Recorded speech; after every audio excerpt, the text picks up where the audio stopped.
നന്ദി പറയണം.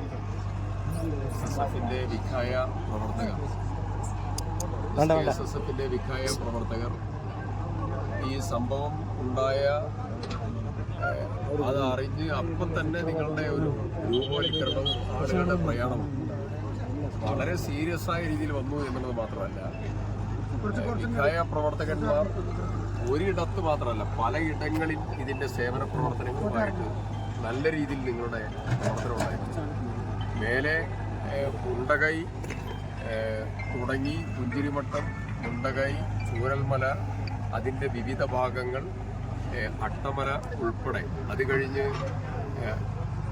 കഴിഞ്ഞ് പിന്നെ നമ്മുടെ ഇവിടെയുള്ളതായിരിക്കുന്ന ഈ അടക്കം ചെയ്യുന്നതായിരിക്കുന്ന പ്രവർത്തനത്തിൽ വലിയ കഠിനാധ്വാന പ്രവർത്തനം നിങ്ങളതുണ്ടായി.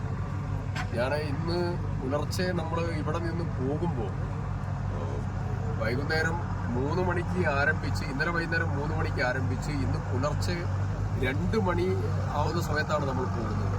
അവസാനം ബാക്കിയുള്ളത് നിങ്ങളും മറ്റാളുകളുമാണ് കൂടെയുള്ളത്.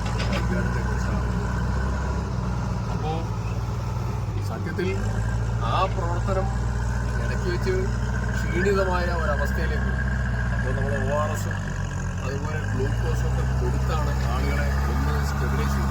കാരണം ഇത് വലിയ ബുദ്ധിമുട്ടുണ്ടാകുന്ന സാഹചര്യം, ഫണ്ട് എടുത്തിട്ട് കിട്ടാത്ത പ്രശ്നം, അങ്ങനെ വലിയ ഓരോരോ ഇടത്തുള്ള ഓരോ പ്രതിസന്ധികൾ, ആ പ്രതിസന്ധികൾ മുഴുവൻ അതിജീവിച്ചാണ് ഇത്രയും വലിയ പ്രവർത്തനത്തിൽ വിഖായ പ്രവർത്തകന്മാരുടെ ഒരു വലിയ സാന്നിധ്യം, ആക്റ്റീവിങ്ങിൻ്റെയും അല്ലാത്തവരുടെയും ഒക്കെ വലിയ സാന്നിധ്യവും പ്രയാണവും ഇതിനോടൊത്തുണ്ടായി.